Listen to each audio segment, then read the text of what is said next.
Hello guys, कैसे हैं आप सब लोग। आज हम रामचरितमानस के अरण्य कांड का विस्तृत सारांश पढ़ेंगे।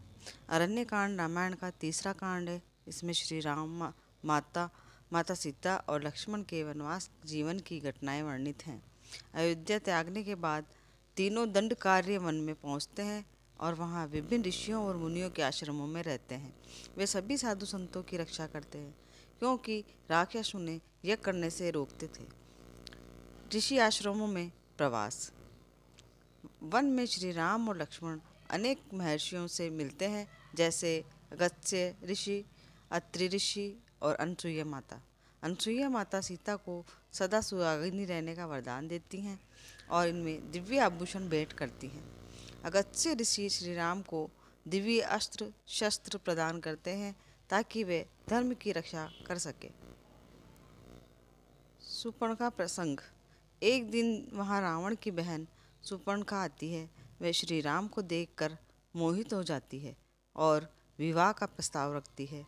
राम मुस्कुराकर कहते हैं कि वे विवाहित हैं और वह लक्ष्मण से विवाह कर ले। सुपर्णखा क्रोधित होकर सीता पर हमला करने लगती है। लक्ष्मण उसकी नाक और कान काट देते हैं। अपमानित सुपर्णखा अपने भाई रावण के पास जाकर सब बताती है और प्रतिशोध लेने को उकसाती है। सोने के हिरण की कथा। रावण अपनी बहन की बात सुनकर मारीच नामक राक्षस को सहायता के लिए बुलाता है।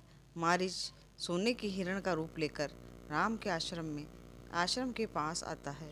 सीता उस सुंदर हिरण को देखकर मोहित हो जाती है और राम से उसे पकड़ लाने का आग्रह करती है। राम उसे पकड़ने निकल जाते हैं और लक्ष्मण को सीता की रक्षा के लिए छोड़ जाते हैं।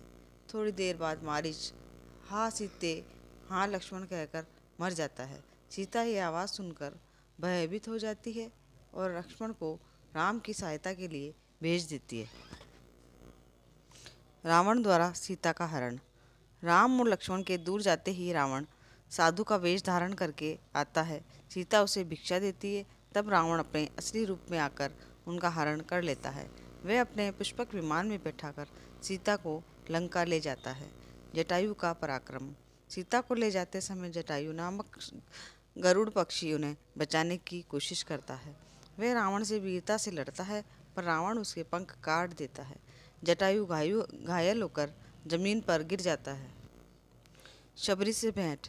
सीता की खोज करते हुए राम और लक्ष्मण शबरी के आश्रम में पहुंचते हैं। शबरी श्रद्धा और भक्ति से श्री राम का स्वागत करती है और स्वाद लेकर मीठे फल श्री राम को खिलाती है। राम उसकी भक्ति से अत्यंत प्रसन्न होकर उसके मोक्ष का वरदान देते हैं। अरण्य कांड का महत्व। अरण्य कांड में रामायण की मुख्य कथा की नींव रखी जाती है। यहीं से सीता का हरण की घटना घटती है, जिसके कारण आगे रावण से युद्ध और लंका विजय की कथा आरंभ होती है। यह कांड भक्ति, धर्म, प्रेम और त्याग का सुंदर संदेश देता है।